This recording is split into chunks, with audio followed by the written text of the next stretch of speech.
The second session is on patient assessment and management part 1. Could I request Dr. Aman Dua, the moderator of the session, to please start the session? A very good morning. So continuing with the research on hair loss. So there have been very interesting topics that we've been listening to. And the next talk by Dr. Uday Khopkar, he seems to be running late. So we shift to Dr. Anil Garg. He'll be talking on pattern hair loss, current perspectives, and evidence-based treatment update. Do I need to give CV of sir? Yeah, everybody knows? No, it was like, display kar do. It's like, so it's a grand CV. Everybody knows our boss of hair transplant here. So he's Dr. Anil Garg, he's a plastic surgeon and a very eminent hair restoration surgeon of the country. Please, sir. So the talk is on pattern hair loss, current perspectives, and evidence-based treatment update.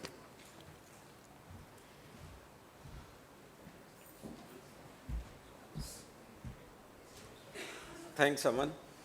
I think my talk is, I requested to extend 3 minutes for my talk, so don't switch off the slides. So, good morning. So, this is the evidence base for whatever the modalities we have been. So, in first session, we discuss about which are OTC products or which has not been yet proved, and we are doing research, but these are the well-defined treatment and what are the evidences for that. And what do we expect from any therapy? That efficacy to prevent the progression, in our case, means control the miniaturization. The efficacy to improve the existing means the reversal of miniaturization, and how safe the drug is. Then the practicability for the patient means the user-friendly to use, and practicability for the physician to prescribe it, and scientific evidences to prove all above. So, the European Dermatology Society developed an evidence-based tool for choosing an efficacious and safe therapy for patients with endogenetic alopecia. It was done in May 17 and published later on in September. The Japanese society did, and they made the guideline in 2010, which were later revised. 17 accepted and 18 they were published. How does this evidence system works? Many times we listen evidence. Many times we really don't know what is this evidence system and how does it work. For that I have put this slide. The evidence assessment is for a study. Means anybody who does the study just to assess how good the study was. And for that A1, A2, these are the grading system for a study. And the level of evidence, whatever the study for a particular regime has been done, what is the level of the evidence in that study has been given. So based on these things, the scientific quorum or the group of the scientists who has done this all meta-analysis and everything, they make the recommendation. That's how the regime comes and we follow on that. So the pathogenesis of pattern hair loss, we all have been listening, other than the endogenetic, there are many other things. That is the reason there was a need to develop an evidence-based system. The exact pathogenesis is still not completely understood. But it is clear that there is a genetic predisposition and the role of androgen in the male pattern hair loss, while in female the things are much more complex, which may be endogenetic and may not be. Then the male pattern, we know polygenic and androgen both. Then the evidences in support of genetic is the monozygotic twins, 80 to 90% has concordance. For 10% we heard the discussion before, that Obrans showed that autosomal dominant, multiple genes are responsible, AR gene is mainly responsible, and AR gene is located on the mother component, means the X chromosome. The person who are having the AR gene abnormality, they do not develop the male pattern hair loss, and there is a higher expression of AR genes in balding spell. These are the evidences in support of the genetic theory. Then the androgen, we know the DHT is the principal causative agent. The AR receptor has got more affinity for the DHT. The men with genetic deficiency of alpha reductase do not develop the male pattern hair loss, and the balding scalp has got higher level 5 alpha reductase than non-balding.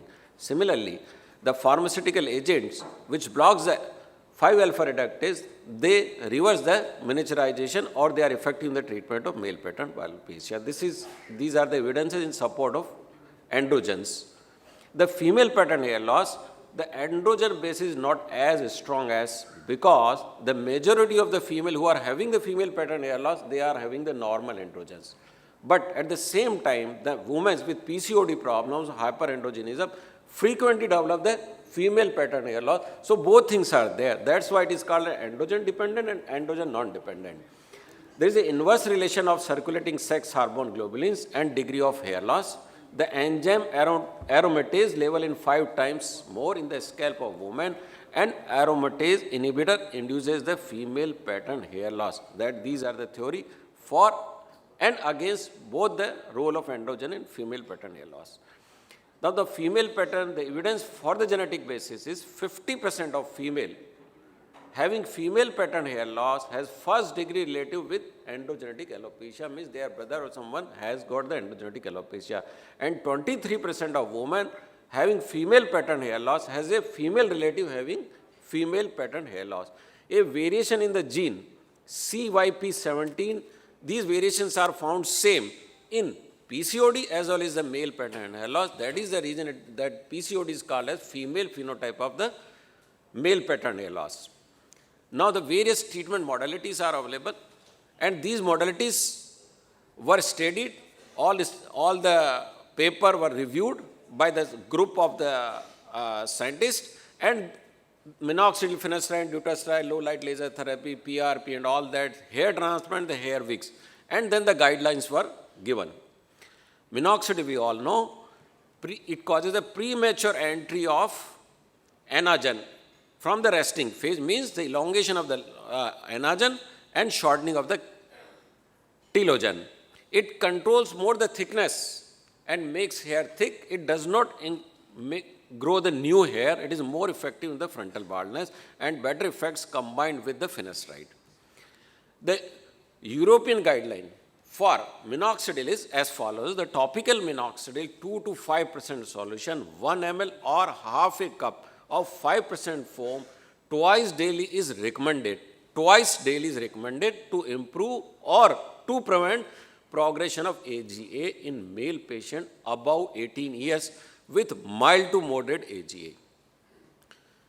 This suggests using 5% solution or a half cup of 5% foam has got a greater efficacy, means 5% is better than the 2% or 3%. The response to the treatment should be assessed at 6 months, not before that, and if it is successful, the treatment has to be continued. So for taking any decision whether the minoxidil is working or not, at least 6 months it should be prescribed, and if it is positive, then continue for. For greater efficacy, the combination of oral finasteride 1 milligram with topical minoxidil 2 to 5% solution can be considered. We cannot make a recommendation for combination therapy of topical minoxidil with topical 5-alpha reductase, azelaic acid, betamethasone at present time. Means it is clear that minoxidil topical with other agent is not the recommended. But at the same time, they have not opposed it also. It is not contraindicated. Further studies are needed to prove their beneficial effects. Then the minoxidil for female pattern hair loss, topical minoxidil 2% solution 1 ml twice a day or half a cup of 5% minoxidil topical foam once a day is recommended to improve or to prevent progression of AGA in female patient above the age of 18 years. They cannot make recommendation for 5% minoxidil foam once a day instead of 2% solution twice daily at present times, means they recommend that twice a day application of minoxidil is better than 5% foam once a day. The response to the treatment should be assessed the same thing, minimum for 6 months. They cannot make recommendation for the topical minoxidil along with all the other pharmaceutical agents which I described previously. Then the oral minoxidil, yes, 5 milligrams a day increases the hair count, but if less effective than topical, and it has got many side effects. The Japanese Society has given the guideline over this, and according to them, as described above, means the studies has been done, the side effects has been seen. On that basis, the benefits and risk of oral therapy with minoxidil have not been sufficiently verified. And it is strongly contraindicated for male and female pattern loss at present time. Now we come to the finasteride. The finasteride, we all know, it is not an anti-androgen. The effects of finasteride is both on the weight and hair count. Weight increases more than the hair count, and it is better at increasing the growth rate, means the length and the thickness of than the hair. These are the few important studies. 2-year studies done that showed 99% gained or did not lose. 5-year, 90% gained or did not lose. And finasteride increases both weight and the counts, both at 2 and 5 years. Now the oral finasteride 1 milligram for male pattern hair loss is oral finasteride 1 milligram a day is recommended to improve or to prevent the progression of AGA in male patient above the age of 18 years with mild to moderate AGA. The response to treatment should be assessed at 6 months. Although some men it may not become evident before 12 months, if successful treatment, then it has to be continued. Means, again, as it was said in the minoxidil, the response should be seen at the 6 month. Similarly, in the finasteride, you will get effect at the 6 month, but you should wait till 1 year to label that finasteride is working or not. Then and then you think. So 1 year is recommended to the use before taking any decision that it is not working. They cannot make a recommendation for or against the treatment with topical finasteride at present time. You see a lot of the, now the topical solutions are there, that the topical use of finasteride is there. So they do not make any recommendation, but they have not done the contraindication also. For a greater efficacy, the combination of oral finasteride 1 milligram and topical minoxidil means 2 to 5%, or a foam can be considered, as it was said in the previous slide also. The finasteride for female hair loss, the European guidelines, the oral finasteride 1 milligram is not suggested in the treatment of postmenopausal women with female pattern. 1 milligram finasteride postmenopausal is not recommended. They cannot make recommendation for or against treatment of oral finasteride 5 milligram a day at present time. Means they have recommended, and in some cases at present time they cannot make for or against recommendation, means the standard. This is a very interesting picture I liked, so I put it here. This was taken from Tosti et al. 2 years minoxidil and finasteride combination was given. Then the minoxidil was stopped and finasteride was continued. You can see the results decrease which you got at the 2 years. So it strongly indicates that the combination of finasteride and minoxidil work better. The transplant for male pattern hair loss, surgery, especially the follicular unit transplant, can be considered in male patient with sufficient donor. We suggest FUT to be combined with finasteride 1 milligram to achieve the better result. The similar guideline has been given by the Japanese Society also. For the female also, yes, FUT can be considered in female patient with sufficient donor hair. So hair transplant is recommended for both male and female pattern hair loss. For male, they say it is better you combine your hair transplant along with the finasteride 1 milligram to have the better results. Now the use of wig. In the Japanese guideline they have given, they recommend the use of wigs is permissible, although the use of wig does not improve the symptoms of hair loss. Use is permissible when the conventional treatment are not successful in improving the symptom. So it is permissible when your conventional treatment is not effective, then you can certainly advise your patient to use a hair patch or a hair wig. The dutasteride, the European guideline says the oral dutasteride 0.5 milligram a day can be considered in case of ineffective previous treatment with 1 milligram of finasteride over 12 months as a second line of treatment to improve or to prevent the progression of AGA above the age. As I said, to take the final verdict whether the finasteride is working or not, you wait for 1 year. If 1 year it is not working, then you can consider dutasteride as second line, not as first line. And then it can be given. Then the saw-palmetto, they said we cannot make a recommendation for or against the treatment of saw-palmetto at present time. Means they cannot make recommendation, but they have not made it contraindication as well. Now the hormonal therapy, the European guideline, they do not recommend the use of oral estrogen or androgen receptor antagonist to improve or to prevent the progression. Means they do not make any recommendation for the use of it. They cannot make recommendation for topical alpha tretinoin. Similarly, they suggest that topical furanil should not be used, and they suggest that topical fluorescent should not be used. Means overall, the European guideline and similarly the Japanese guideline says that these hormonal therapy, hormonal modulators should not be used in cases of male pattern alopecia. Now, hormonal therapy for female pattern alopecia, they do not make recommendation in the patient female with normal androgenetic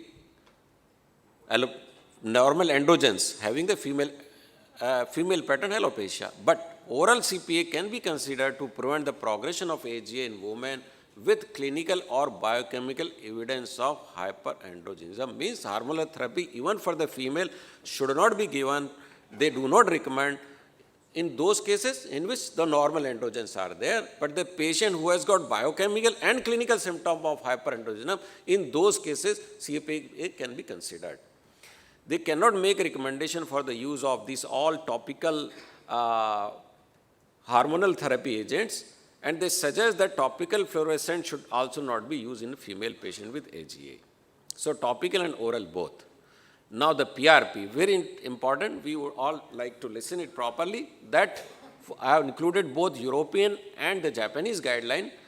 There is no standardized technique for performing PRP to permit objective evaluation of effects on AGA. There is no standardization. First line is this. As there is no standardization, so they cannot make a recommendation for or against. They do not make any recommendation for or against treatment of AGA with PRP at present time. So they are not contraindicated. At the same time, they are not making recommendation. The reason being there is no standardization of PRP. That's the important thing. The similar thing has been said by the Japanese society. On all the regions which was mentioned in the European guideline, the same thing has been mentioned by the Japanese guideline. Now the low light laser therapy by the European guideline, they suggest that this can be used as ancillary therapy for AGA with devices that use energy level shown to be effective in randomized controlled trial. We cannot make a recommendation for or against treatment for more than 6 months. So it can be used in what condition and how as an ancillary treatment, not as a solo therapy, number one. Number two, they do not suggest the use of laser therapy more than 6 months in AGA. This is the same has been said by the Japanese society. They make the recommendation by low light laser therapy because the number of anagen hair has significantly increased, so they recommend it. Now the topical ketoconazole, is this bell for me? 15 minutes. The 18 minutes are over. Oops. The topical ketoconazole has got a weak evidences. The other OTC product, they do not make any recommendation for other OTC product. There is a long list of these. The reason being the insufficient data for that. Topical bimetoprost, lantoprost, they do not make any recommendation for this. And these are the few results of just the medical treatment. There is no need to jump directly on the hair transplant. You can get this result with just simple treatment. I have added to all these treatment the food supplement as well. In all my patients, along with the standard, I always prescribe them food supplement as Dr. Rajput has given that cyclical therapy. And this is just to sum up the European guideline finasteride is recommended, dutasteride after 1 year, if it is not working, then it is recommended, but it is not FDA approved. Mind it, dutasteride is recommended by both Japanese and European, but it is off label. Then the hair transplant is recommended with 1 milligram finasteride, and combination treatment, low light lelethisib is recommended. PRP, they do not make any recommendation for or against of it. And similarly, for the female pattern hair loss, hormonal therapy normal is not recommended, but having the hyperandrogenism, clinically and biochemical, it can be done. Thank you. Thank you, sir. That was very precise and crisp, and you didn't require 3 minutes extra. Okay, so since Dr. Uday Khopkar, I believe he is running late, and is he here? Oh, sorry, sir. I just didn't get to know. Okay, so we'll take the questions later on, and we have our Emeritus Professor of Dermatology, KEM Hospital, Dr. Uday Khopkar, and he'll be talking on trichoscopy essentials for the hair restoration surgeons. It's an honor to have you here, sir.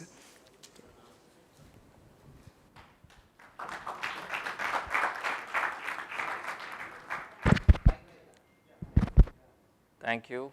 Thank you all the organizers and my friends who are actually keen to get introduced to trichoscopy. Many of you probably already are used to doing trichoscopy, and for them this is not aimed at them, it is aimed at people who are not using trichoscopy. It's just the basics of trichoscopy and how to probably use it in your practice.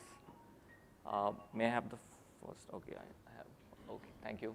So trichoscopy is basically simply dermoscopy, a magnification of surface of the skin, and that's used on the scalp. So that's what we call trichoscopy. I was using trichoscopy probably before the term was also coined, so I can tell you that the evolution of technology has really brought trichoscopy to such a level that scalp biopsies are less and less frequently needed. So it's important to understand how it works and how it can help in your practice. Trichoscopic observations can be broadly grouped as hair signs, vascular patterns, pigment patterns, and interfollicular patterns. For most part of this discussion, we'll be just concentrating on hair signs because the others are relevant only for cicatricial alopecias. So this is what the old dermoscope used to look like. Modern day trichoscopy is mostly done with video dermoscopes like this, or even better versions of this which are more sleek. The newer E-scope and Dynoscope, they are quite handy, more handy than this, and gives you much more magnified and nice images that even capture subsurface features. So trichoscopes are basically video dermoscopes in today's world. Handheld dermoscopes, of course, can be used, especially DermLite, for trichoscopy. But in practice, in a busy practice, it's easier to use a video dermoscope with your laptop running and video dermoscope connected. You just have to place the video dermoscope on patient's head. That doesn't take hardly, half a minute it takes to do trichoscopy. So you can get used to this process and really put it to good use. So they are non-contact dermoscopes. Basically, the lens does not touch the skin of the scalp, and polarized light is commonly used for gauging subsurface features. But for trichoscopy, even non-polarized light is adequate. Of course, if you want to be an expert, you will require the polarized light. I'll show you the difference between the two. For interfollicular, vascular, and pigmentary features, you will require the polarized light source because these are under the surface of the skin. For in darkly pigmented skin, though, these features, vascular as well as pigmentary features, are like sometimes difficult to observe. Pigmentary features can be more accentuated and maybe somewhat obfuscated because of too much pigment, whereas in the vascular case, the pigment overtakes the vascular features. So why should we use this? It's an easy bedside tool, no patient preparation is required, non-invasive unlike biopsy. And even if biopsy is required, it helps us to choose the site for biopsy. In fact, frequently what we need to know about a certain area of the scalp which may or may not indicate the same process. So you want to know more about that, you can do trichoscopy and of course choose an area for biopsy. It has an option, gives you an option to store images which can be retrieved later for comparison. And of course, because the patient himself or herself can see the picture at the same time as when the doctor is visualizing, it involves the patient in decision making as well as understanding the process that is happening. So this is what normal scalp looks like. There are two to four terminal hairs and maybe sometimes one or two vellus hair as well. We are going to probably concern ourselves on the with the things on the left with the follicular patterns. The interfollicular patterns and the hair shaft characteristics are not useful for non-cicatricial non-cicatricial alopecias. So with these limited aims, I am just going to show you some pictures. We are going to deal with trichoscopic features of common hair loss disorders, especially pattern alopecia. Alopecia areata, since it's a common differential diagnosis when it is of the diffuse variety, and that you should avoid because it's a contraindication for hair transplant, and other confounding observations and subtle signs that can help you assess your patients with respect to activity. And as the earlier speakers has probably said that sometimes you may need to combine the medical therapy with surgery. So which patients will benefit most with medical therapy? That idea you can get easily with trichoscopy. So you can be more confident in counseling your patients.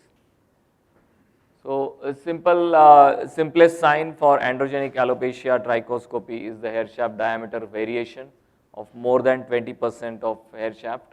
This is the earliest and diagnostic features and very easy to see on trichoscopy. Peripilar sign is the other sign. It's basically a bit of, it indicates a bit of inflammation around that follicular unit, and probably it's a sign of activity of androgenic alopecia, and these patients may probably benefit more from medical therapy. So proportion of thin vellus hairs gradually goes on increasing in androgenic alopecia. Follicles in AGA show presence of single hair, unlike normal unaffected follicles. So basically follicular unit number goes on reducing. Pearly white dots or papules are seen in long-standing cases of AGA. They basically indicate hypertrophied sebaceous glands which are leftovers of the follicular unit.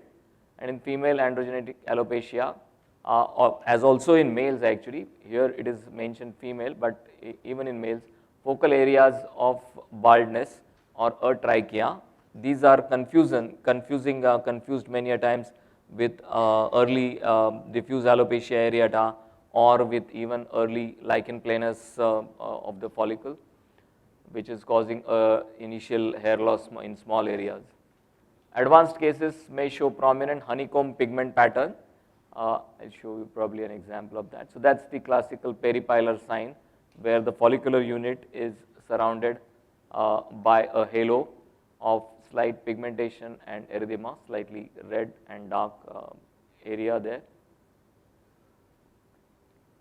So another point was of course variation in the shaft diameter, as you can appreciate here. Thick hair shafts are present along with thinner ones. This is progressing further when the thinner hair shafts are predominating. You have to really search to find a real thick hair shaft, like this one maybe here or this one here. Most of the others are thinned out and some are really thinned out. So this is without the polarizing microscopy. So here you are not able to see the subsurface features. So that's why it looks different. It shines also, the scalp is shiny because of the oil.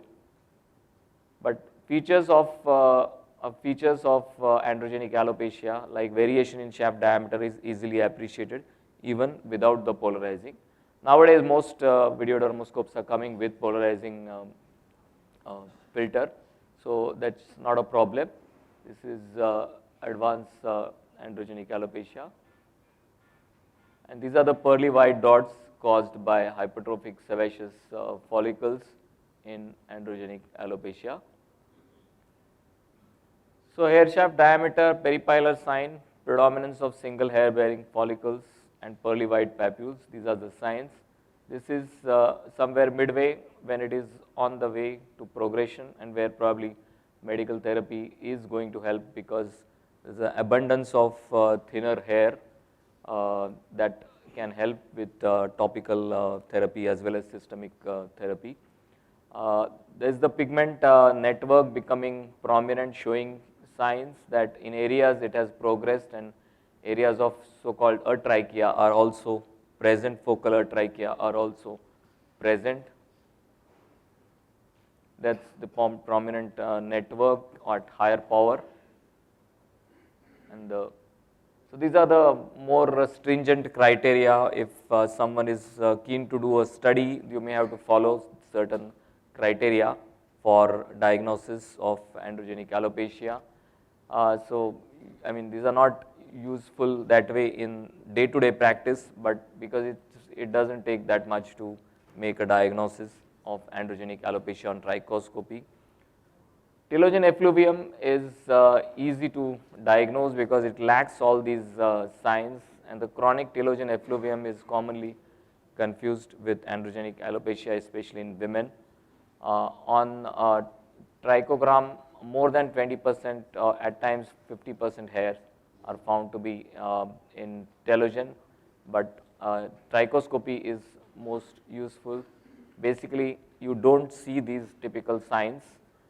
The hair unit number is usually 1, and the hair diameter variability is less than 20%. So that's a classical picture of chronic telogen effluvium, where almost similar sized hair shafts are seen throughout. That's a close-up of that. And alopecia areata, when it is active, it shows these black dots. That's the most commonly known and easy to identify sign. This is a black dot, this is a black dot in alopecia areata. This is a dystrophic hair that is shown by the arrow. You will see, of course, the classical exclamation mark hair. This is the exclamation mark hair, exclamation mark hair. These are dystrophic hair and black dots in alopecia areata that is active, and that's the Coodability sign. But so all these signs of alopecia areata will be absent in androgenic alopecia. One caveat just want to mention that at the site of parting, some of these signs like black dots may be present because of traction. Also because sometimes like in the area, if someone has used recently hair dye, or there are particles that are dust particles, they may resemble black dots.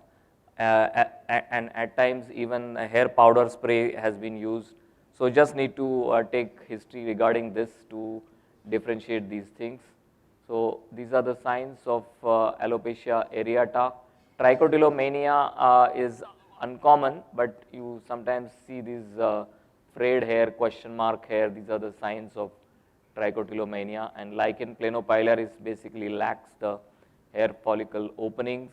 Also you get at the periphery these signs of activity, like this scale that is around, hair cast like scale, that is peripilar cast at the bottom of the hair shafts, and the gray and white dots later on as it progresses and causes scarring alopecia. Hair shaft disorders are rare, but sometimes they can mimic androgenic alopecia like this. This was a case of monolithics, which was brought out only by trichoscopy.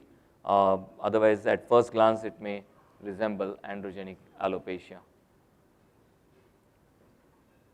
I think that's all. I'll just come to this. Of course, there are algorithms for trichoscopic diagnosis, but just to conclude, trichoscopy is a quick, demonstrable, recordable, and confidence-building investigation that is vital for effective counseling.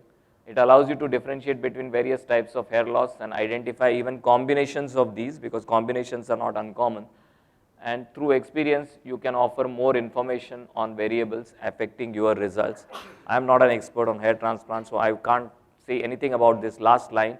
You all have to develop your trichoscopy skills and identify these variables that can affect your results. Thank you.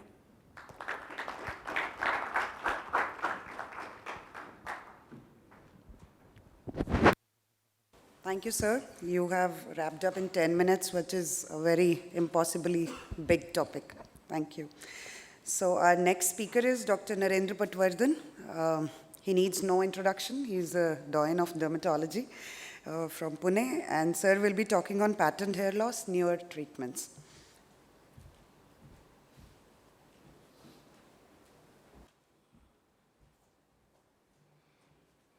Good morning, everyone. Actually, my topic should have been before Anil Garg's topic, because of his European and Japanese connection, he has practically ruled out everything which I am going to talk. Nevertheless, since Sandeep has given me this talk, let me go ahead with this. Minoxidil and finasteride are the gold standards, which has already been covered. The quest for better therapies with faster results, better compliance, and low side effects is never ending. We always look for these modalities of treatment. I will just sum up whatever is mentioned. It is up to us to decide which one to use, which I will also cover at the end of the topic. A caffeine complex which has come. Caffeine complex, it enhances the hair shaft elongation, prolongs anagen duration, stimulates hair matrix keratinization, proliferation, and hair fiber diameter. After that, there are some threads which have come in the market. A very long name of this thread, introduced in dermal layers, valuable adjuvant treatment modality, reduction hair loss and hair regrowth after 2 months. There are a couple of dermatologists, I tried to contact them, but couldn't get anything beyond this. A simple, feasible gives faster results. Further studies are needed with longer follow-up and large sample size. Anil has already told about PRP, though Europeans and Japanese don't mention that they don't recommend. We all practice and we see good results. I personally in favor of this, especially after hair transplants. There are lots of growth factors which are there in PRP. They transform the dormant stem cell follicle into active state. It reverses miniaturization, and it can be also used in alopecia areata because of the revascularization. Again, it stimulates the fibroblast and collagen. Initially used as a graft storage solution, enhances donor site healing and decreases the incidence of infection. The other newer method, it's not newer but it has been practiced, is mesotherapy. These are injections of medications in the dermis, activation of cell proliferation and differentiation. In microneedling, the penetration of the medication through the tiny needles of the derma roller, whether that injury helps or the medication helps, God only knows. A low-level laser light has been talked, and I don't know whether it was endorsed or ruled out by Anil. It's a biostimulation with low-powered ruby red laser of 694 nanometer, also called as a cold or soft laser. The research is lacking. Till couple of months back, there was only one study in non-index journal mentioning the efficacy in treating and maintaining the transplanted hair. Of course, more studies are needed, and I really don't know what is the present status of this. There are miscellaneous agents. These are the ginkgo biloba, melatonin, prostaglandin, retinoids we discussed, then aminexil, saw palmetto, and ketoconazole. Most of them have the similar action: activation of dermal papilla cells, improvement of perifollicular vascularization, inhibition of 5-alpha reductase. They have a anti-inflammatory action and improvement of the hair follicle nutrition. There is a new method which has come into the market called as a Regenera. They take the micrographs from the scalp, they mix it with saline, and this graft means they're reducing the size of the grafted particles and preserving as much as possible the cell viability. This is done directly within the surgery and immediately used without any manipulation or cell culture. So this is how the machine looks. There are two components. It's a machine and various types of filters. The procedure is little complex. We won't be discussing. It increases the matrix production, increases the growth factors. The 4 grafts are taken. They are mixed with the saline and again immediately injected into the bald area. Increases the tissue neogenesis, modulation of inflammation, and activation of tissue remodeling through the biological pathways. I'll just show you a couple of results. This has been given to me by my friend Dr. Sapnil Shah from Sholapur, and you can see the results after 6 months. This is one, and this is the 11 months post-operatively using only Regenera, no medication afterwards. Will it work? Now, this is the question. I'm sure Sandeep must be keen to listen what is there in my mind. The evidence for these modalities are either weak or non-existent. We need to have many trials, studies, publications, but these are there in the market. I just thought that I will mention, but the evidence is either weak or non-existent. There is a substance that was there called as hair stimulating complex. It's a bioengineered non-recombinant human cell derived formulation containing follistatin WNT7A given as a single intradermal injection with some beneficial effects. We discussed in the morning about botulinum toxin, 150 units in scalp muscles. It causes muscle relaxation, vasodilatation, increases oxygen supply to the hair follicle and resulting into the hair growth. Alternative drugs in females also we discussed, like iron supplementation, vitamin B12, folic acid, biotin, cysteine, copper, zinc, all these are there. And as per Dr. Asim Sharma, unless there is a deficiency, we should not use them unless you have some commercial interest in this. A melatonin, it's a biomimetic peptide. It inhibits the 5-alpha reductase activity. There is one drug called as triamcinolone, 5% solution. It's a single study to maintain the hair growth and hair cycling. A valproic acid solution, 3% valproic acid solution activates these pathways. And there was a study on roxithromycin, 5% solution. There are new topical anti-androgens like histone 3 sulfamate, then thymosin B4, and these are still probably not yet available in the market, including this fluridil, naminidil, and newer drugs with lots of names which you can see here, and they have just not come in the market. Probably the studies are going on. Botanicals for regrowths have been tried. These are the natural products for hair care and treatment. These are the plants, Chinese herbs, products from the stem, roots, seeds, and flowers and fruits. They are marketed as stem cell products if they come from stem, but even if they come from root, they call it as a stem cell products. They have a DHT inhibiting activity. One of them is sapometo. It is a liposterotic extract of Serena repens, contains beta-sitosterol, zinc, azelaic acid, vitamin B6, and polyphenols. This is the one which has been used especially by the dermatologists. I don't think the surgeons ever use this. These are the few which I could find as the newer remedies in pattern hair loss. Treating a patient, friends, of pattern hair loss requires data, expertise and experience, and evidence-based medicine to give a best possible outcome with minimum side effects. So whatever I have mentioned, they have a very less evidence, except of course the minoxidil and finasteride. So the evidence is probably 5A, 5B, 5C.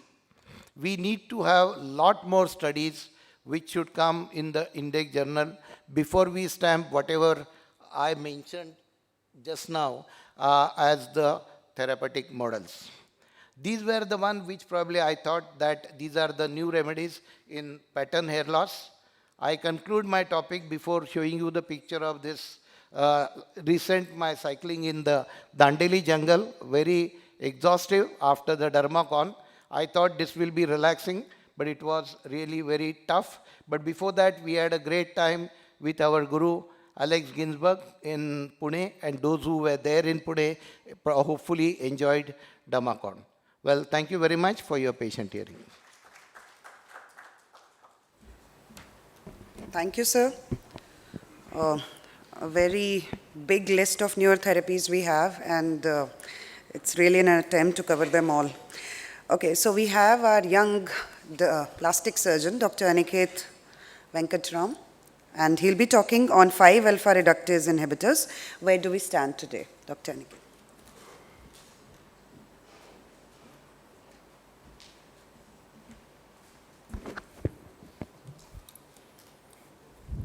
Good morning, everyone. At the outset, I would like to thank the organizers, Dr. Satur and everyone, for giving me this chance. I've had a very stressful morning. 2 hours ago, when I was copying this into my pen drive, something happened and I lost both the original file as well as the pen drive file. So literally, I had to remake this in the last 2 hours. So I apologize if the slides are a little wonky. So, what is 5-alpha reductase? It is the enzyme which converts testosterone to DHT. There are 3 isoenzymes. Type 1 is in the sebaceous and sweat glands, type 2 is in the hair follicles, prostate, seminal vesicles, epididymis, and type 3 is in the central nervous system. DHT induces hair fall by multiple methods, including acceleration of the mitotic rate of the matrix, increased telogen shedding, and increased duration of the lag phase. DHT is also important for development of sexual organs, and it plays a role in erectile physiology, including the nitric oxide pathway. This is important, as we will come to see later. So, how did we get 5-alpha reductase inhibitors? In 1942, it was observed that castration prevented the development of AGA. It was also found that men with a specific type of type 2 alpha reductase deficiency did not develop AGA. So with this, Propecia was developed in 1997 and approved by the FDA. Finasteride and dutasteride are the 2 main inhibitors. Finasteride blocks type 2 and 3. It reduces DHT to 27% of normal. Dutasteride blocks all 3 isoenzymes, and it reduces DHT to 6% of normal. Finasteride has been approved by the FDA. It has been tried in various doses from 0.5 to 5 mg. For hair fall, 1 mg daily was found to be the ideal dosage. There was not much statistical difference in results between 1 and 5 mg daily. Now, is finasteride effective? The data on this is fairly conclusive that it is very effective. This includes systematic reviews which showed improvement in hair density and thickness. There were even Indian studies which correlated the same. So all studies agree that finasteride increases both diameter and count. It acts better on the vertex, acts better when started early. Efficacy does not reduce with continued use. It acts better in combination with other formulations. What about the side effects? That's what everyone is most afraid of. One of the main side effects is regarding fertility. Finasteride has been described to impair spermatogenesis and lead to poor motility. One RCT in 99 men were assigned to have either finasteride, dutasteride, or placebo daily. It was found that sperm count was reduced by 30% in both finasteride and dutasteride, but after 1 year on treatment, finasteride normalized. Dutasteride did not, and it did not normalize even 6 months after stopping dutasteride. Sperm motility was reduced by 6 to 12 months in both groups, and this continued in both groups even after 6 months of discontinuation. Only RCT with 1 mg finasteride found no change in fertile men. However, This study excluded patients with pre-existing abnormal semen characteristics and subfertility. This is important, as I will mention later. The other important aspect of finasteride is sexual dysfunction, which includes decreased libido, erectile dysfunction, and decreased ejaculate volume. Various studies quote, and the effects range from 0.9 to 30%. Some of the important ones, this side effect has been clearly documented with 5 mg daily finasteride. With 1 mg daily finasteride, there was one study by Gormley et al. Who compared 1 and 5 mg. They reported sexual dysfunction in both groups, both 1 mg and 5 mg. And another study with 1 mg per day also found a higher incidence of these side effects. There was one study using the FDA adverse effect reporting system, which found this incidence between sexual dysfunction to be strongest in men between 31 and 45 taking this. And on average, it occurred 1.8 years after starting finasteride and lasted for around 5.4 months after stopping the medication. Other studies, an important study by Mella et al. Conducted a systematic review of 12 RCTs. They found that moderate quality evidence was present for an increase in erectile dysfunction, a relative risk of 2.2, and a possible increase in the risk of any sexual disturbances, a relative risk of 1.39. Another study by Trace conducted a review, and they concluded that altered sexual functions, such as erectile dysfunction, are reported, raising the possibility of a causal relationship. Other side effects, finasteride should be avoided in people with liver disease as it's metabolized by cytochrome P450. It is teratogenic, so patients on finasteride should not donate blood. Gynecomastia can occur. The incidence of this is not exactly known because most of the reports are case studies or case series. One important side effect is that PSA levels are reduced. This means that there is a 25% less chance of prostate cancer, but what it also means that there is a delay in the diagnosis of prostate cancer. So the FDA has warned that there is an increased risk of high-grade prostate cancer because low-grade cancers aren't caught. And hence PSA levels should be checked before starting treatment in men older than 50. Now, do these effects last? It was always thought that once you stop the medication, the side effects go away. But there has been a syndrome described as post-finasteride syndrome, which includes decreased sexual function, depression, suicide ideation, and this was more common in patients with pre-existing psychiatric and fertility issues. There are various studies backing this up as well. In one retrospective study of 79 men, there was persistent sexual dysfunction even 4 years after discontinuing the medication. One retrospective study found that a cohort of men, the duration of alpha reductase inhibitor was a more accurate predictor of persistent ED than many other risk factors. Other studies with significant side effects, this is one by Ervig et al., which was widely reported in the press when it came out, where they conducted interviews with 75 otherwise healthy men who reported new onset of sexual side effects even though they had used finasteride in the past. Now, is it all bad news? The answer is no. There are various studies which say that the effect of these side effects isn't that high. One comprehensive review said that finasteride is infrequently associated with problems with ejaculation, erection, and libido. A large prospective study as part of the prostate cancer prevention trial who took finasteride 5 mg daily said that the effect of finasteride on sexual function is minimal for most men. One study by Haber et al., this is on the ISHRS website, reviewed 700 plus men who found no difference in sexual dysfunction between men and finasteride and those without. So why all this confusion? There are a few different causes for this. One is a nocebo effect. A nocebo effect is an adverse effect that results from the psychological awareness of the possibility of the side effects, but not a direct result of the specific pharmacological action of the drug. In one study, there were two groups. One group was informed about the adverse effects of finasteride, and they reported a higher incidence of ED compared to those without this information. And these side effects were completely reversed in 5 days when the drug was stopped. Apart from nocebo effect, there can also be a placebo effect, because if a person is having poor body image, sexual dysfunction is associated with poor body image. So one study found a higher incidence of sexual dysfunction in men with AGA not on treatment compared to with the general population.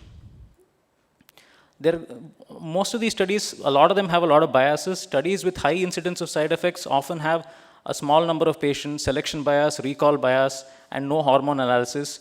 Studies with low incidence often exclude men with pre-existing symptoms who might be at the greatest risk of developing these side effects. Now, what has happened in the world in light of all this? In 2011, the FDA evaluated persistent sexual dysfunction and they mandated that the adverse reaction, erectile dysfunction that continued after discontinuation of treatment should be mentioned in the drug literature.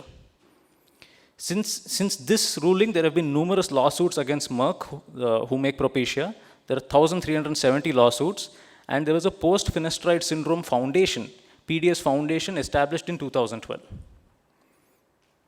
In 2015, the WHO published the depressive effects of finasteride. Since then, there have been numerous health advisories, first by the National Institute of Health in 2015. Then in New Zealand in 2016 said that these symptoms should be discussed with patients. UK in 2017 said that patients should stop immediately if they develop depression and they should inform a healthcare professional. Korea issued a warning in 2018, France in 2019.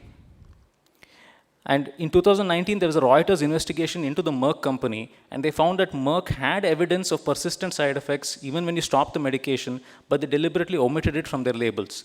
They changed the label from resolution occurred in all men who discontinued therapy to resolution occurred in men who discontinued therapy.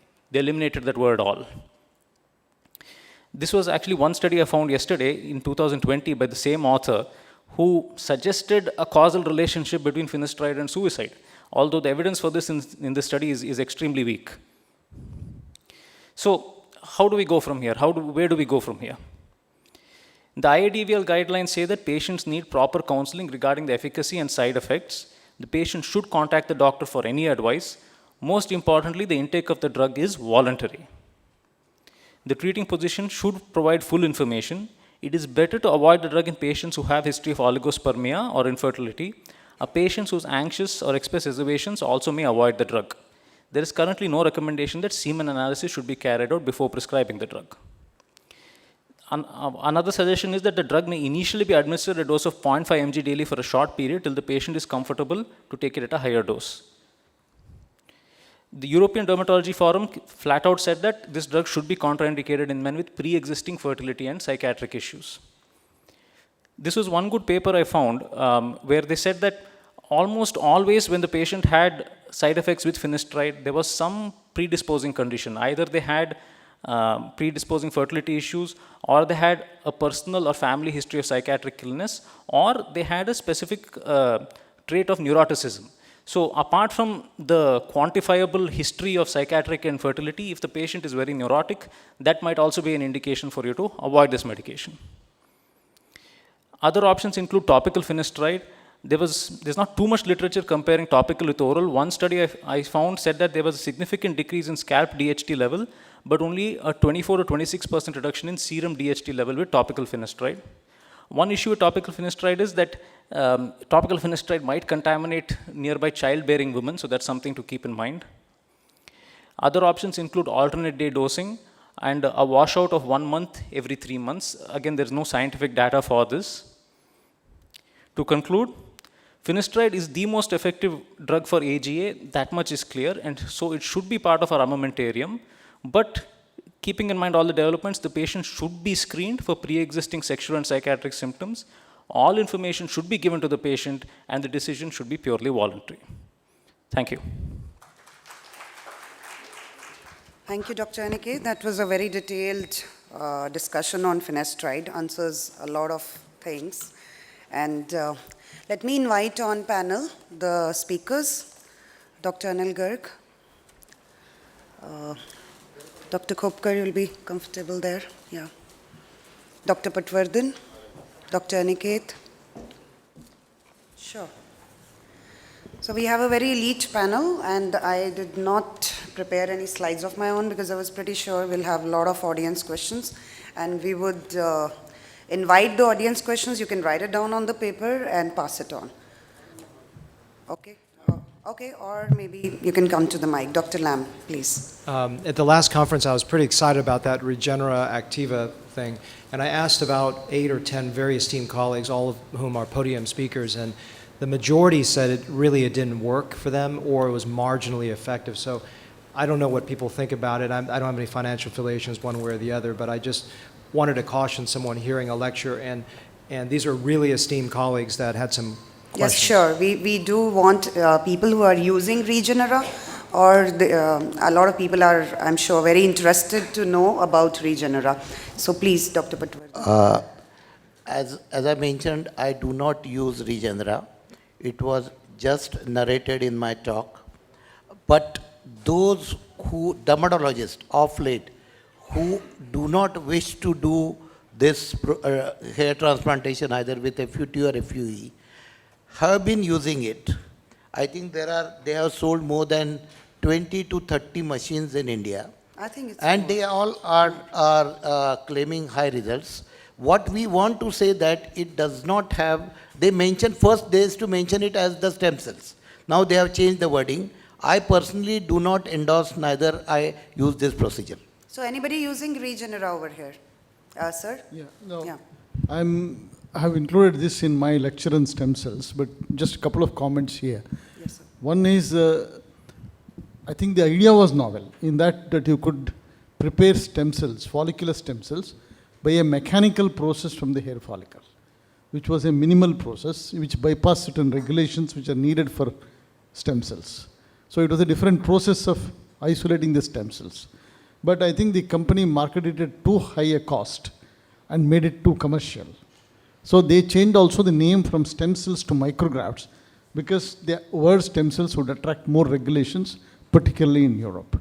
So these are two things which have to be remembered.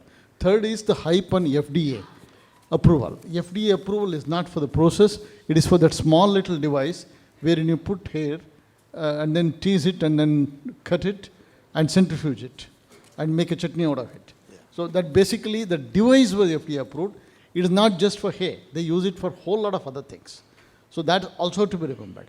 Last one is that the studies are extremely minimal. There was one publication by the company in one journal, and I calculated that at each side you would get, I think, 2 cells. They could isolate 34 cells. That's what the study said. And you would put 2 cells into each injection site. So I discussed this in detail with the person who made this machine. And he's thinking, look here, I did something, it's not expensive, you want to try it, you try it. You don't want, don't try it. Meaning that it was exploited commercially, what was a fairly interesting idea. Thank you. Thank you, sir. A Thank you. small comment regarding the same. I was in London last week and there was a talk on the same Regenera, and Dr. Zari from Arabia had presented his work. I'm not using Regenera, rather I'm mainly a surgeon only. So he did share that he has a study of 25 patients in which he found increased growth in 60 days. I was very shocked that in 60 days, how can you have a improvement? But he did, present. Monotherapy. Yes, and later on he followed it up with a PRP. So there are people who are using it just as a counterpoint, but I'm personally not too sure that much quickly can we have the results. So I know of people who are using Regenera, they are giving PRPs as complementary follow-up procedures after Regenera. So Yeah. Good morning. Hear from Dr. Sam again. What is his overall opinion about this machine? let's have this comment first. Please Yeah. introduce Okay. yourself and then. After him. Yeah, please. Yeah, so this is Dr. Soumya. I'm a plastic surgeon from Baroda. I want to ask Dr. Aniket. So basically, topical minoxidil plus Can we finasteride. continue on Regenera We are first? talking and about then minoxidil, Regenera first, and then we'll talk about. Yeah, I'm sorry about that. Dr. Lam, you have anything to comment on Regenera? I just said that Mike. my colleagues, and they all used it have had 0 results, not even equivocal, very low results. All So right. yes, 0 results, that's what you say. Yeah, it's a beautiful machine to look at, yes. See, in India, this has been mainly purchased by dermatologists who do Yeah. not wish to do hair restoration either with FUT or FUT because it's a simple procedure. Just take out 4 2.5 mm grafts and just churn them and inject it in this area. Dr. Rachita, And you they are have better. something to So- say, PRP versus So this has been Regenera, used please. mainly by dermatologists. I don't Yeah. know about the surgeons. And they are claiming results which probably we do not. Yes, ma'am, anything about, yeah, please share the mic. I would like to say that the concept of this Regenera is novel, because it is giving you epidermal growth factors and the growth factors from bulge area as well as from the bulb area. I have tried in very limited patients and there was an improvement. But however, it cannot replace hair transplantation. It can't generate a new hair follicles, but it will give the existing hair follicle some boost. And The vis-a-vis PRP? There aren't any studies on that, but it would be superior to PRP because there are all the kinds of the growth factors. The multipotent cells, pluripotent cells, they are there, which are not there in PRP. Okay, right. The cost Some is a hindrance. theoretical. Your answer is very political. Yes, please, continue. So, good morning. I'm Dr. Soumya. I'm a plastic surgeon from Baroda. I wanted to ask Dr. Aniket a good presentation, but the topical minoxidil plus finasteride is there in combination and is been marketed very strongly. And even it's in a kit and they give evidences that it is better or it is equivalent to oral finasteride. So what is your take on it? Should we, continue with only topical minoxidil plus finasteride and use it for maybe 6 months, 1 year, or, not do that? What do you have to say? So the evidence for topical finasteride, there aren't too many studies on it. See, the basic idea what we're trying to do is we're trying to reduce DHT only in the scalp and not reduce DHT anywhere else. So with the topical finasteride, the one paper I found said that topical finasteride reduced scalp DHT by a significant amount. Serum DHT was lowered only by 25%. Whereas with oral finasteride, you have a serum DHT lowering of 75%. So in that sense, topical would be superior to oral as far as side effects are concerned. I highly doubt if it would be superior to oral as far as results are concerned. But clearly, if you have a patient who is unwilling to take finasteride, who is nervous about it, it makes sense to put him on topical if he's okay with that rather than the oral. And the guideline, as we talk on the guideline of European and both the Japanese society, they do not make any recommendation for the use of any combination with the minoxidil with any of the 5-alpha reductase or any other things. How many of you are using topical minoxidil with finasteride? And how many of you actually believe that it seems to Yeah, work? so we would also like to have a practical solution to this in Indian scenario in our regular practice, like what That's do true. the They are the doyens two do and things. what we must See, do. they are the two things. When you prescribe anything, the patients are very intelligent nowadays. They may ask you, doc, is it US FDA approved? Is there any evidences in the favor of that? In that case, you must have the answer and you must know that these combinations are not FDA approved and there are no scientific evidences available. See, to answer a patient, you should know that there are no scientific enough studies which prove the efficacy of these combination, and there is no recommendation from these two main guidelines given by the Japanese society and also by the European society. But we are using You can PRP prescribe also, it. sir, then there's no Yeah, evidence for PRP. that's Dr. what Lam. I said. You should know it, the answer of it on the scientific basis. This Yes, is Dr. a Lam. comment, not a question, but I've been using topical finasteride with minoxidil in thousands of patients over about 3 years now, and I've noticed the following. Number one is there still can be systemic absorption, so I've seen a very low incidence of side effects. I can't tell you and quantify it's lower than oral, but it's psychologically probably there's a better effect that they don't think it's being absorbed, but there is some systemic absorption, number one. Number two, I've had patients that were on just minoxidil, switched over, and they had a significant improvement. I've had people on brand name Propecia that switched over, had improvement. I've had some that declined with it. I think, unfortunately, it's variable, but I'm getting very high success with topical finasteride. I will not mention the brand name because, and actually the brand name I have been using has gone through a lot of formulation changes. Sometimes their efficacy has decreased because of that. But bottom line is I believe it's very effective. It's not a placebo. It can be as effective or more effective or slightly less effective than oral. Okay, we need more studies also. Yes, sir. This is to what Dr. Soumya mentioned and what Dr. Aniket mentioned. We are not looking at serum DHT levels. We are looking at finasteride levels in the blood with oral medication as well as the topical. The systemic exposure of the body with topical is almost 10 times lower than that of the oral thing. Now that actually puts things in perspective. I haven't seen a single patient with adverse issues with topical finasteride in the last 10 years. And I would say that there is absorption, there is no dispute on that, but it would be akin to taking a 0.2 milligram tablet as compared to a 1 milligram tablet. So those who respond to finasteride will always have a benefit in terms of scalp coverage. And this is also what he said about the use of patients using minoxidil originally and then switching to a combination. There is a difference in those patients as well. Just to add to what Sandeep has said, from patient's perspective, I too haven't seen a single case who complained of a side effect after applying. But there is one study, as he rightly said, it is serum finasteride level. It does get absorbed, as Sam also said. And there's one study which said the initial absorption is very slow. But after repeated applications, once it hits a certain level, it almost reaches the same level as oral finasteride. But the time taken to achieve that level is much, much longer. Okay, so what is the maximum time that you have given finasteride, each one? Please answer. You're asking oral or topical? Like the total duration, how long You're have asking you about given? oral or topical? Oral, please, oral finasteride. Oral finasteride, usually my patient stops it once they get married and they're looking to start children. So, I but- would say the longest I have given in one patient might be around 6 years. 6 years, okay, with no, side without effect side effects. observable. Yes, sir. And I give finasteride not 1 milligram every day. I got the 2 module to prescribe. One is start with 1 milligram twice a week.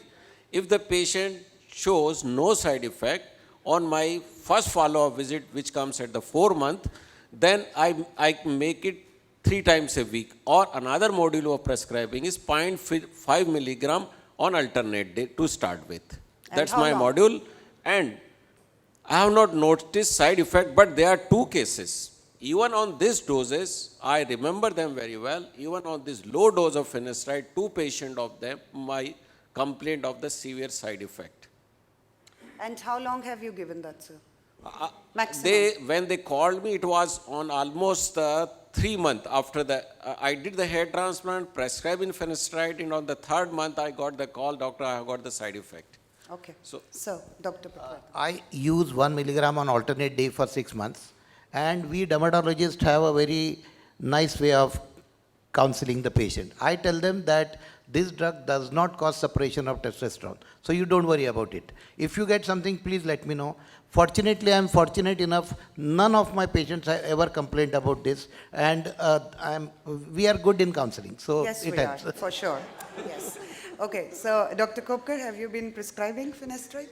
Yeah, I commonly prescribe finasteride. For how long? Like, and what's your regime of prescribing? Yeah, I usually start with a combination of finasteride and minoxidil, and then after 6 months, give patients a choice as to what they are comfortable with.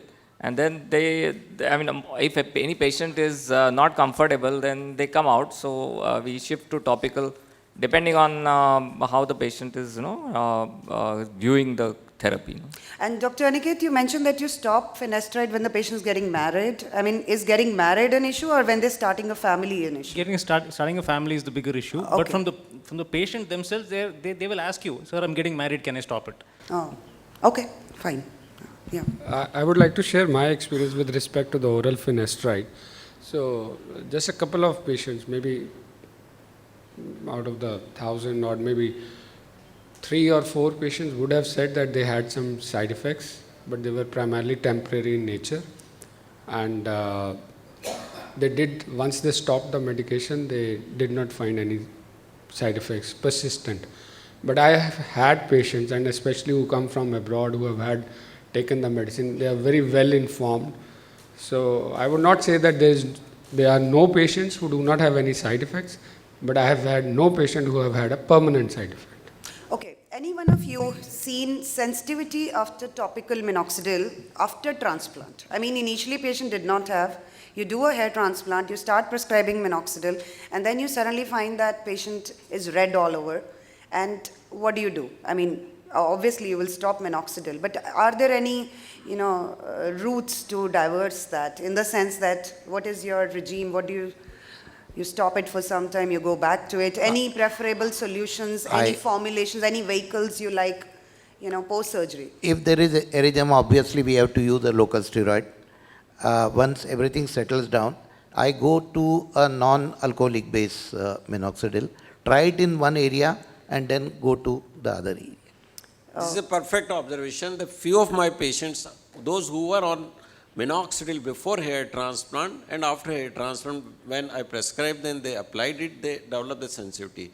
The similar complaint I found in the patient who were taking already the minoxidil, means the applying minoxidil, and when I changed the company or the brand, they developed the sensitivity. So I do not get the answer that once the patient was accepting it very well, all of a sudden, when he shifted to the another, how he developed it. And I've had patients who just don't respond to anything. I change the vehicle, I change to foam, to gels or whatever. Yeah, so I was coming to that. So anybody has experience of oral minoxidil, yeah, and how to go about it? Yes, ma'am. Sorry, I'll take a question after that. Yeah. There are a couple of papers are coming up on the base of patients not having a sulfotransferase enzyme very well expressed. So you have the low efficacy of topical minoxidil, and there you can give oral But minoxidil. here, the question is not efficacy, ma'am. It's sensitivity to Yeah, the... so you have to see the sensitivity is a true sensitivity to minoxidil or Or it to the is a vehicle. vehicle. Yeah. So once you establish that, and then there is no sensitivity to minoxidil per se molecule, then you can give oral minoxidil because the patient is having a... And how's been reaction. your experience with oral minoxidil? Yeah, very good experience. I'm using only oral minoxidil. In what dose are you using? Yeah, I'm using as a 2.5 milligram because it is available as a 5 milligram. However, the report says is a start with the 0.1 milligram. We don't have the 0.1 milligram in market. We have only 5 milligram, which is a minimum dose. Is it available? It's available. It's, I use 2.5 milligram every alternate days. For females Alternate. and males, I give 2.5 milligram daily. Okay, great. Yes, Dr. Anjali. So is it advisable to do serum DHT test before starting oral finasteride? And does it have any efficacy if it's normal and you still start oral finasteride? I wouldn't go that far. I don't think it's, I think a clinical history would be more useful than a serum DHT. No, but if serum DHT is normal, then is it really advisable to start oral finasteride? I'm sorry, if the DHT is normal? Yes. Yeah, and in most patients, it would be normal. I mean... No, I didn't understand the question. If serum DHT is normal, within Yeah. the normal range or even in the lower Yeah. normal range, Yeah. is it advisable to start oral finasteride or just start the topical one The first? serum DHT would not be the end all be all. If they have a history of psychiatric illness, if they have a family history of psychiatric illness, if they have history of decreased libido, which can happen even with a normal DHT, then you should not give oral finasteride. So anybody doing Thanks. it, DHT or not, sir? Dr. Yeah, because Satur? sometimes patients Dr. really... Satur, sir. Yeah. Sorry.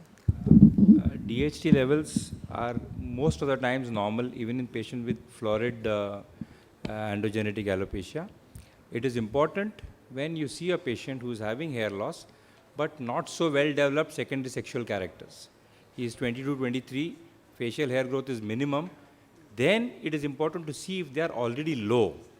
Then you would not give finasteride in those patients. But otherwise, the DHT levels vary significantly from month to month. If you investigate every month, you'll have a different level. As long as it is not low, it is safe to start it. Okay. Yeah, Dr. Lam. I don't know if it's appropriate in this session to ask about exosome therapies. Is anyone? Yes, please. Yeah. Is anyone doing that? I haven't had success with the brand that I'm using. I'm not going to mention any brands. A colleague of mine used a different brand. Can you be a little louder? Yeah. I've been trying exosome therapy and I have not had too much success. A colleague of mine has had good success. I was wondering if anyone uses that technology. So I have a question also on exosomes, Dr. Garg. It's not available in India, but like we would rather like, to know about exosomes. Okay. Okay, so there is a question on trichoscopy. Dr. Mayank, you contributed? I wanted to ask Dr. Rachita, the oral minoxidil that you're starting, are you doing the cardiovascular assessment prior to that by a physician or a cardiologist before that? The dose for hypertension is 5 to 10 milligram. And we are giving a 2.5 milligram alternate days. That means I am giving 1.25 milligram, which is a much lower than your cardiovascular toxicity. So you don't require to do any. Alternate day, what is the basis of giving alternate day? No, madam, I just wanted to clarify this. We are not looking at a cardiovascular effect. To cause a vascular effect, you need 26 nanograms per ml. And when you apply it topically, the levels maximally reached are about 5 nanograms. So it is a very safe margin when you're using it topically. However, I don't know if blood levels are done for minoxidil after oral. I don't know. It is done, but it is definitely higher than your topical one. It is certainly higher than a topical one, despite more side effects you see with your hypertrichosis. Yes, sir. Yeah, hypertrichosis is more common with your oral than your topical. But ma'am, how come the alternate day you can give the minoxidil, Because I want to reduce the side effects. but half-life is... I know, it's a half-life is less that I want to reduce because I have seen the hypertrichosis is more common in women when given at daily dosing. Initially, alternate days, and then once I see that they don't have any cardiovascular palpitation or hypertension, then I can increase to once. Rather, it is advisable to reduce your dose and give it in Can't make divided it, doses. Can't make it. You Can't make it. Can't make it. The tablet is such a small tablet. You can't make 1/4 of that. Problem is that. So preferably at night you give it? Yes. Yeah, okay. So we have the next question to Dr. Khopkar. Dr. Satur and Dr. Rajput have given me some really big questions. I'd like to read it out. Histology studies lead to newly defined fibrosing alopecia and pattern distribution, cicatricial hair loss, or diffuse LPP mimicking AGA. Okay. So do you think these are presentations of the same pathology giving spectrum from AGA to FFA to FAPD to CPHL, depending on the intensity of insult and host resistance? Something like lepromatous leprosy to tuberculoid leprosy. You think it's the same spectrum going on? It's a tough thing I to know. say because unless we actually observe our patients chronologically and do serial trichoscopy and correlating biopsies, it is not possible to answer these. Though I must say that, of course, this point is brought on whenever biopsy is sent for assessment, whether hair transplant is appropriate, whether perifollicular fibroplasia is present. So to grade that perifollicular fibroplasia and actually make an assessment on that as to whether hair transplant will be beneficial or not. So is there a way to not so differentiate easy. alopecia areata from male pattern hair loss when they coexist in trichoscopy, trichoscopically? Yeah, I mean, active signs of alopecia areata, if they are present, the alopecia areata, certainly, as I said, only one has to avoid the hair parting for checking these signs because the black dots are common in hair parting, probably because of traction. Hair loss may be occurring there. You know? So if you avoid those, the other signs, they don't get mimicked by in androgenic alopecia, like the your exclamation mark hair at the periphery of those small patches. Those will not be mimicked. Yeah.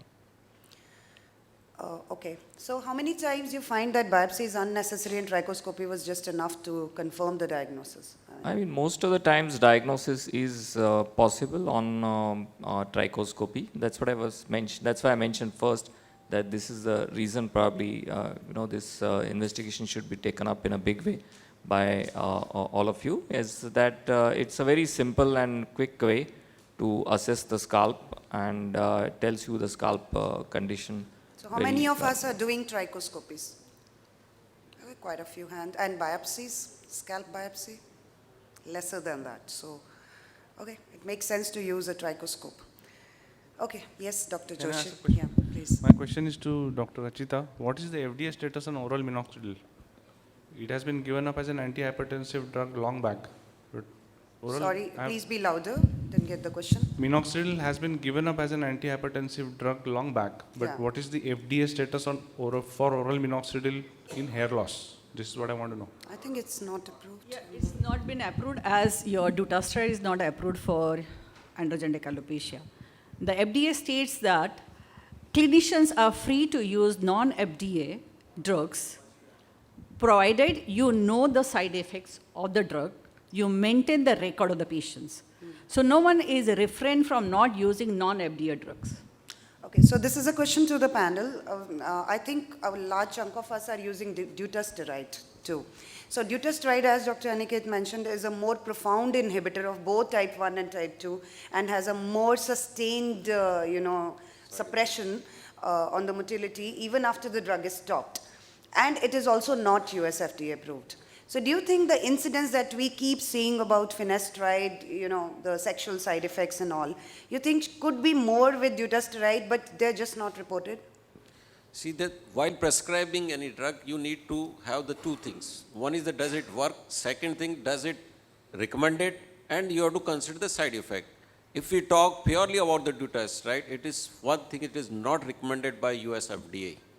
So when you prescribe a drug which is not approved by US FDA and patient gets side effects, you can be sued in, number one. Number two, the guidelines, as I said, drawn by both Japanese and European, they have said that after use of finasteride, that too for 1 year, and when the clinical results are not there, then and then as a second line of treatment, you can use the dutasteride. So, using dutasteride directly as a first line of treatment is not US FDA approved, and neither it is not a guideline given by the two society. So I think if we go on really scientific things, paper published, evidences, it should not be given as a first line of treatment. Now we come to the side effects. If patient is having already side effects with the finasteride and the dutasteride has got much more side effects, number one. Number two, its blood level remains at a longer period, then why to prescribe the dutasteride? Why you are putting your life and the patient's life in the trouble? That's my view regarding the dutasteride. Another thing, sir, the half-life of finasteride is 4 to 5 hours. How do we justify twice a week, finasteride? Half-life is about 2 to 3 days in dutasteride. That's the Finasteride is 4 to 5 hours. Yeah. And a lot of us are giving it even in the, the cyclical therapy also. Sometimes we add it like twice a week. So we know that 5 times the half-life the drug gets washed. The effects of the finasteride, they do not remain just for the few hours. They remain for the longer period also for the finasteride. There are papers on that, number one. Sorry? Is much longer. So they do act. They do act. And to start with twice a week, and we have seen, then you can increase as a safer therapy. If the patient does not develop any side effect or he develops the tolerance for it, then you can increase the dose. Okay, Dr. Lam? A couple comments about dutasteride. I don't do a lot of it. I was looking to compound it as a topical. Please speak closer to the mic. I don't use a lot of dutasteride, but I was told that as a compounded topical that it would be cost prohibitive. I don't know if people think that, but that's what I've learned from my compounding pharmacist, one thing, in case you're interested. The second thing is, because of the prolonged half-life, I don't do a lot of dutasteride. What is the recommended? Is it Q day, Q every other day, QOD, Q week? What do the people think? Sorry. The frequency he's asking. Dutasteride frequency, I have not used dutasteride till date because of the reason as I said earlier. Neither it is. So FDA anybody approved. using dutasteride? Yes, Dr. Joshi? 0.5 milligram twice a week, this is what I start Twice with. a week? Yes. Okay. And I start only finasteride is not found to be effective. So as a second line? As a second line, So not anybody as a first using line. as a first line drug? I mean, Now one question, can I ask all panelists? let her answer your question. His question. I started using dutasteride when we have seen the results of our study, the superiority of dutasteride, where we accounted thin hair also. Generally, in all the studies, only total hair count is done. They don't separately count thin hair versus thick hair. And we have seen there was a reduction in thin hair with the dutasteride than finasteride. So found it better? So thereby, the reversal of miniaturization is much better in dutasteride group than in finasteride group. Okay. And I believe that only the receptor binding is not the way to be considered as the effectiveness of any drug. You need to see Cmax level. Cmax also play a role in the effectiveness of any drug. Okay. So just I agree with this Dr. Rachita. This point about the receptor. Finasteride does not affect the receptor. It binds with the 5-alpha reductase irreversibly. So that is, receptor is not involved in finasteride. Finasteride doesn't touch the receptor. It's a receptor it is the 5-alpha reductase that it binds to. And that binding is irreversible. Okay. So that is the difference. Anybody used finasteride, dutasteride as mesotherapy? Anybody for mesotherapy? We heard a lot about it.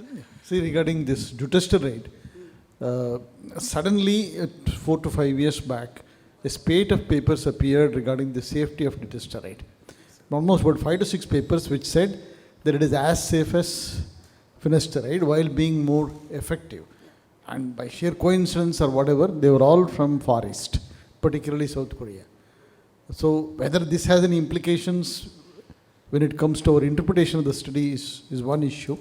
But otherwise, while giving it, one has to be extremely careful. So I give it only when finasteride has failed and if the patient agrees. Yeah. Okay, thank you, sir. So we have the take-home points from the One question. discussion. Hello, can I ask one question? Last, please. Last, please. Yeah, we've run out of the time. This is very pertinent. Basically, we have seen in all conferences, we quote US FDA, European FDA. What is the status of Indian FDA? We have are in IADVL India. We guidelines. practice here. Sir has. So I would like to know this from the panelists. Yes, please. The IADVL guidelines, we have them printed in our journals. Sir? No, I don't think that Indian Drug Administration approves every drug. Generally, they take it that if one of the other drug agencies have approved, I think that's how it is. They don't have any independent testing mechanism. Compared to guidelines, we framed guidelines for finasteride precisely because there was a demand and a need. And basically, it's a very general nature. It says that be careful, take a proper history, inform the patient, and give it only if he agrees, that kind of stuff. Yeah. Thank you. So the take-home points from the discussion are the combination of minoxidil and finasteride definitely gives a better efficacy. The dosage, 2% FPHL twice daily for 6 months at least, but I think we all prefer 5% once daily, and 5% foam in females is more preferred. And finasteride dosage and duration in males is 1 milligram and maximum 1 year, more than 18 years of age. In females, it's questionable. I mean, again, we could have a discussion on it maybe later. Topical finasteride has insufficient evidence, but more and more people are using it. Dutasteride as a second-line therapy, not FDA approved. And male pattern hair loss, prefer not to use any hormonal therapy. And use hormonal therapy not in normoandrogenetic patients. Next. So PRP, we cannot make any recommendations for and against. We are all using it, but I doubt if we are doing it as a monotherapy. Even as a monotherapy, a lot of us are using microneedling as a part of it, so it's like confounding. Low-level laser therapy is more like an ancillary treatment, but not more than 6 months. That's what the studies say. Trichoscopy is an essential tool. It is to differentiate various diseases. Especially if biopsy is something that you're not looking at, it's a very easy tool that you could use. Next, please. Okay, so the newer therapies have no evidence as per now. Thank you so much. Great session. Thank you. Thank you, panelists. This is a lunch break now. We have given a longer lunch break. All the delegates who have a residential package, they need to check in. So as and when you're going in for the lunch, please check the availability of the rooms and they'll be dispersing the rooms as per that. So please do that and come back for the post-lunch session. Could I request Ramchandran sir to come and distribute a mementos, please? Mementos, sir. Please come on. Thank you, Dr. Aman and all the panelists. It was an excellent discussion. Oh, yeah. Sir, could you just come? 1 second, sir. Please take the, very nice. Could you just get for Dr. Kopkar first? Yeah. Thank you so much. Sir. For Dr. Kopkar, thank you.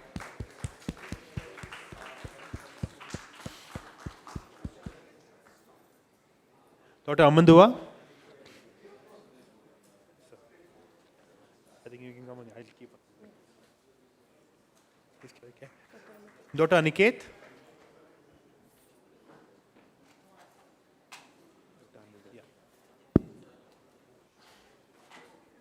Dr. Anil Garg. Sir.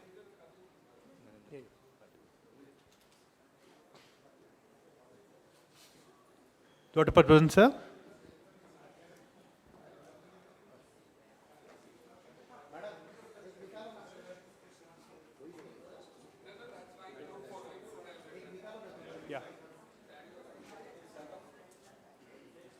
Yeah, wait. Say that, Aji.